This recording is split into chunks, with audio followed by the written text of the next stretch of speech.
President Rodrigo Duterte spends roughly 3 hours in Jolo inspecting the Jolo Cathedral, visiting the wake of blast victims, and interacting with civilians, soldiers, and cops who were injured. After seeing the carnage, he orders military and police officials to destroy the Abu Sayyaf group or ASG for the twin blasts that killed 20 and injured over 100 people. Pugin ninyo ang Abu Sayyaf by whatever means.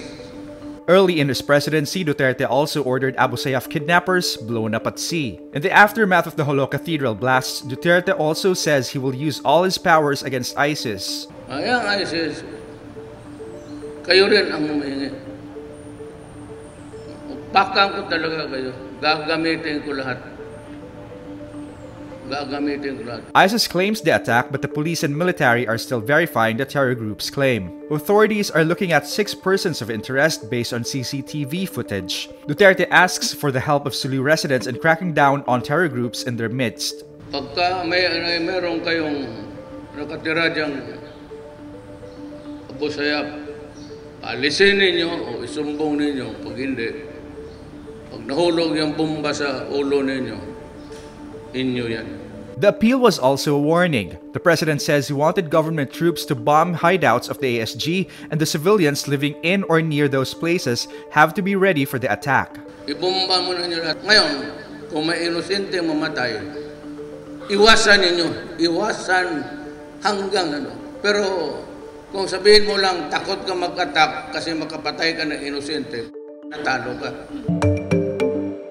The House of Representatives thinks it is high time for the Philippines to legalize and regulate the medical use of cannabis or marijuana. Voting 163 to 5 to 3, legislators approve on third and final reading House Bill 6517, or the act providing compassionate and right of access to medical cannabis and expanding research into its medicinal properties and for other purposes, Tuesday, January 29. The bill would make it legal to use marijuana to benefit patients suffering from debilitating medical conditions. HB 6517 defines this as any disease causing wasting syndrome, severe and chronic pain, severe nausea, seizures including those characteristic of epilepsy, or severe and persistent muscle spasms. The qualified patient would have the right to choose the type of medicine and healthcare services he or she would receive to alleviate the medical condition. The Department of Health would be the principal regulatory agency for medical marijuana use.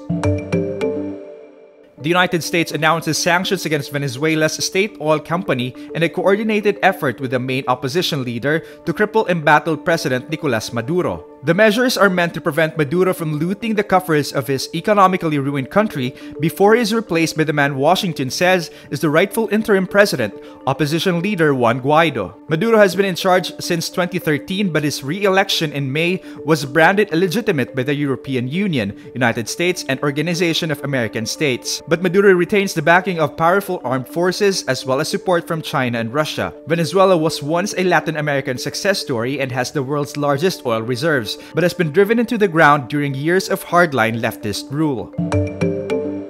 Globe confirms it bungled the personal data of its subscribers, sending personal information to the wrong recipients. Globe sent out confirmation emails to those who registered as part of the registration process to a recent promotion. But the registering users and the email addresses had gotten mismatched, and users received confirmation emails meant for another user. The emails contained the name, the full postal address, and the email address of the users, resulting in a data leak. In a Facebook post, Globe says it has rectified the issue and reported the incident to the National Privacy Commission.